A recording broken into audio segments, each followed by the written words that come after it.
Sudah selayaknya suami menjadi pelindung bagi istri dalam rumah tangga.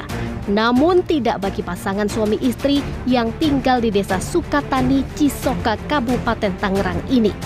Seorang istri babak belur setelah dianiaya suaminya berinisial S.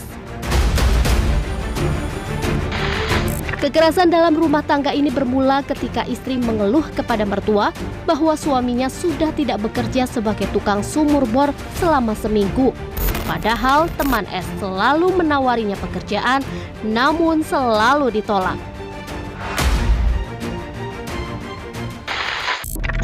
Keesokan harinya, istri kembali mengingatkan S untuk segera mencari kerja. Pertanyaan itu terus dilontarkan istri lantaran adanya kebutuhan ekonomi keluarga yang harus dipenuhi. Tak kuat dengan ocehan istri dan membuatnya tersinggung, pelaku yang gelap mata langsung mengambil balok dan memukul istrinya bertubi-tubi ke arah kepala, tangan, dan wajah korban. Kepada mertua korban bahwa korban itu tidak bekerja selama seminggu dan temannya menawarkan pekerjaan, korban selalu menolak. Selanjutnya besok hari, pada hari Jumat malam, korban kembali mengingatkan suaminya untuk bekerja karena kebutuhan keluarga. Setelah menganiaya istrinya, pelaku pun langsung kabur. Dalam kondisi berlumuran darah, korban langsung dibawa ke Rumah Sakit Umum Daerah RSUD Balaraja oleh tetangganya untuk mendapatkan perawatan intensif. Dari hasil pemeriksaan, korban mengalami luka sobek dan bocor pada bagian kepala serta memar di sekujur tubuh dan wajah. Pihak keluarga dan tetangga pun melaporkan kasus kekerasan dalam rumah tangga itu ke kepolisian. Tak butuh waktu lama, pelaku pun berhasil ditangkap dan ditetapkan sebagai tersangka. Tersangka dijerat pidana penganiayaan dengan hukuman penjara di atas 5 tahun.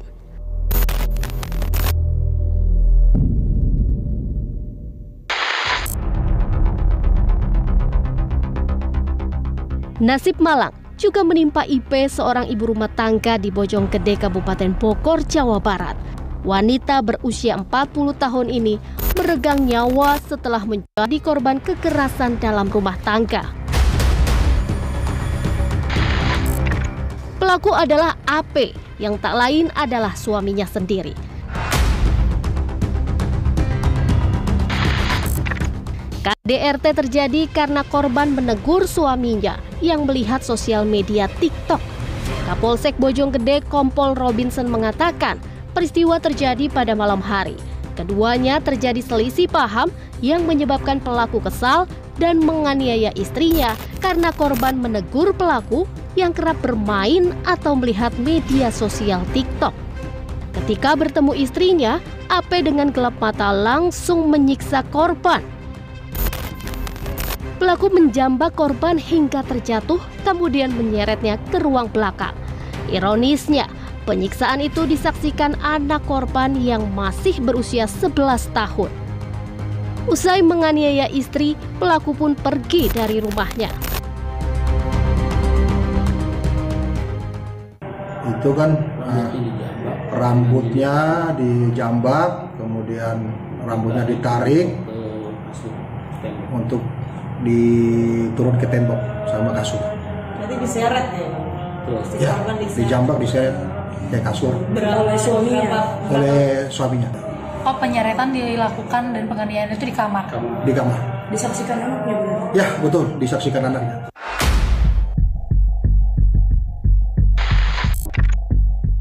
Tak lama kemudian, korban mengalami muntah-muntah dan langsung dibawa ke rumah sakit oleh keluarga dan tetangga. Namun naas, nyawa korban tak dapat diselamatkan. Dari hasil pemeriksaan tim medis, korban mengalami luka memar di punggung dan luka bekas benturan di kepala. Setelah mengetahui peristiwa itu dari anak korban, keluarga pun melaporkan peristiwa kekerasan dalam rumah tangga ke Polsek Bojonggede. Polisi melakukan pengejaran hingga akhirnya pelaku berhasil ditangkap di kawasan Cibinong. Pelaku pun ditetapkan sebagai tersangka.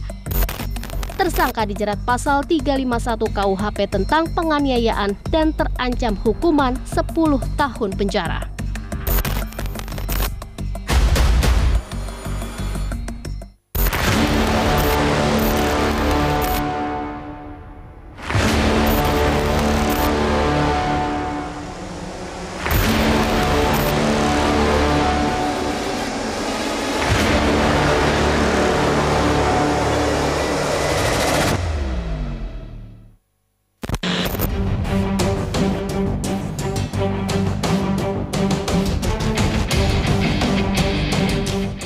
Lagi-lagi dipicu telat membayar hutang, debt collector bertindak brutal.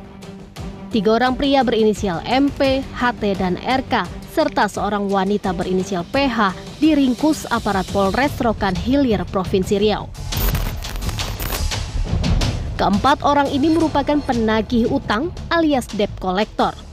Aparat Polres Rokan Hilir terpaksa menangkap keempat debt collector ini lantaran tega menculik Maya Ramasari, seorang ibu rumah tangga warga Kecamatan Bagan, Sinembah Raya. Ironisnya, penculikan ini dipicu suami korban yang memiliki utang senilai 100 juta rupiah.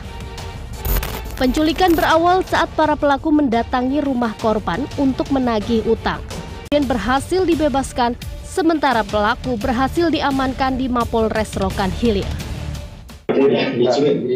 Bener Pak, pelaku itu menulis nyekap korban supaya suami korban membayar utang yang besar 130 juta. Kalau luka tidak ada, tapi ada macam-macam. Jadi korban itu ditemukan di dalam kamar dalam keadaan menangis dan dikelilingi oleh para pelaku, jadi tertekan dengan korban. Ya, setelah kita dapat informasi, langsung kita cari lokasinya, kita temukan rumahnya, kita himbau untuk menyerahkan. Pada saat kita himbau, alhamdulillah untuk pelaku dapat menyerahkan korban dalam keadaan masih sehat walaupun dalam keadaan tertekan.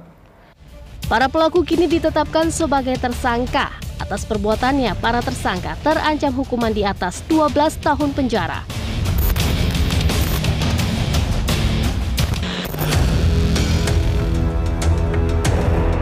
Kasus disekap gegara utang juga terjadi di Ngawi, Jawa Timur. Seorang ibu bersama balitanya berusia 2 tahun disekap pemilik motor rental. Hal ini bermula dari penggelapan yang dilakukan suami korban dengan menggadaikan sepeda motor tersebut. Penyekapan terjadi di rumah bos rental motor di perumahan Katalea Garden, Dusun Karangrejo, Ngawi, Jawa Timur. Korban diduga dijadikan asisten rumah tangga. Kasus ini terkuak berawal saat warga mendengar teriakan korban berinisial RT dan anak balitanya di salah satu kamar rumah milik S. Pendengar teriakan tersebut, sejumlah warga berbondong-bondong menuju rumah S untuk memberi pertolongan. S atau pemilik rumah pun dihubungi warga. Warga kemudian membawa keduanya ke Polsek Cilengsi untuk mengetahui kronologi kejadian.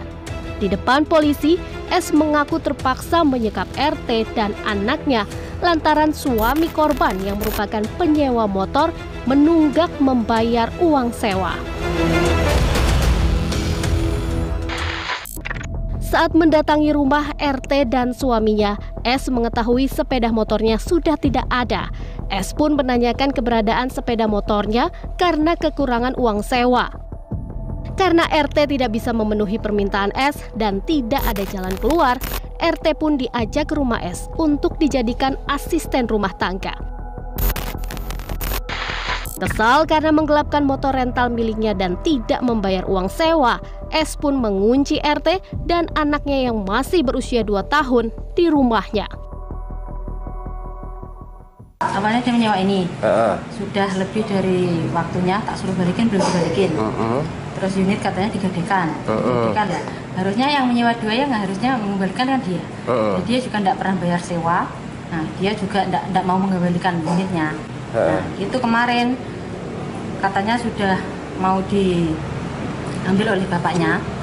Sehingga dia kan bapaknya, terus dipinjamkan ke Eka katanya uang dari Yudi itu. Nah, tapi katanya Mbak Eka juga uang dipakai bersama sama Pak Min sama keluarganya.